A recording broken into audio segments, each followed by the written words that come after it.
Hey guys, সবাই কেমন আছো? আশা করি সবাই খুব ভালো আছো। আর একটা ব্লগে স্বাগত। তো আজকে প্রচণ্ডই ঠান্ডা বাইরে, আর ঠান্ডার সময় দেখতে পাচ্ছ চারিদিকে একদম অন্ধকার অন্ধকার, কারণ বেলা কমে গেছে এখন, ওই জন্য রোদ তাড়াতাড়ি চলে যাচ্ছে। যাই হোক না কেন, এই যে বেরিয়ে পড়েছি এখন। আজকে আমার ওই বাইকের সার্ভিসিংয়ের ডেট আছে, তো ভাবলাম তোমাদেরকেও সঙ্গে নিয়ে যাই, কারণ তোমরাও চলো ঘুরে আসবে আমার সাথে। তো এখন এই যে বেরিয়ে পড়েছি আপাতত। ওই যে বাইরে মেশিন দাঁড়িয়ে আছে, যে দেখতে পাচ্ছ বাইরে মেশিন দাঁড়িয়ে আছে, তো দাঁড়িয়ে আছি, বেরোবো এবারে। তো চলো, কীরকম কী হয় না হয় সব কিছু তোমাদের কাছে তুলে ধরে রাখবো তোমাদের সামনে। তো মোটামুটি তোমরা কন্টিনিউ করো, দেখতে থাকো। চলো যাওয়া যাক এখন। তো এই যে দেখতে পাচ্ছ মেশিন দাঁড়িয়ে আছে, তো চলো একদম পুরোপুরি রেডি আমরা।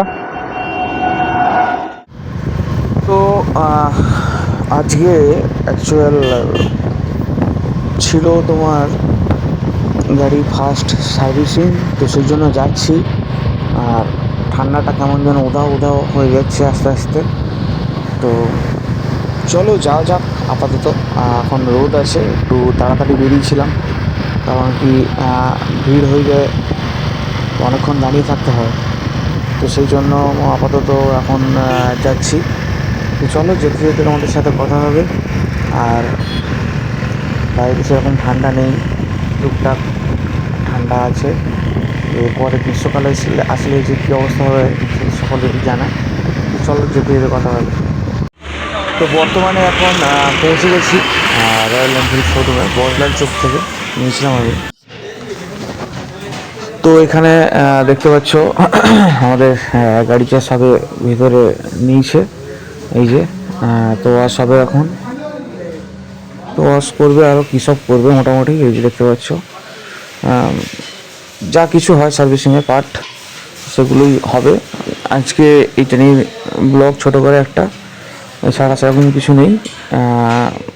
কীভাবে হয়, কী হচ্ছে না হচ্ছে সেগুলোই তুলে ধরবো, কারণ কি আগের মতো আর বেরোনোর সময় সুযোগ হয়ে উঠছে না, তাই যাই পাচ্ছি তাই তোমাদের সামনে তুলে ধরে রাখছি। ঠিক আছে, তো চলো তোমরা দেখতে থাকো।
ওই মালটা তিন গেলা করতে বলে দিচ্ছে, হ্যাঁ বলে দিচ্ছে, এটা পরে পালিশ করে দিয়ে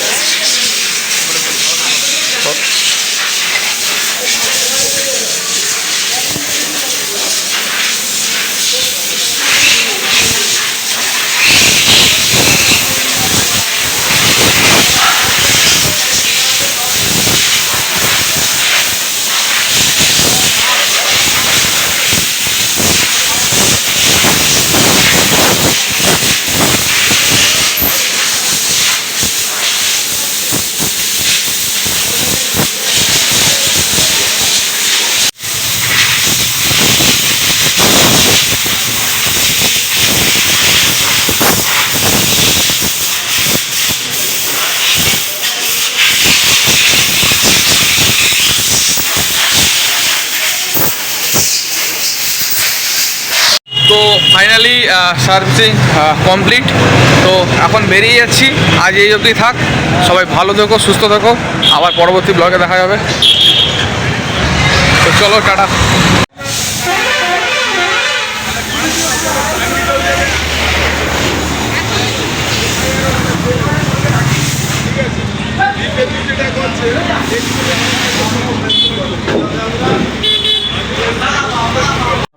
দেখতে হবে কি আছে ব্যাটারি চার্জ দিলে উঠে যায় তাহলে তো ভালো চার্জ দিয়েছিলেন একবারও বারে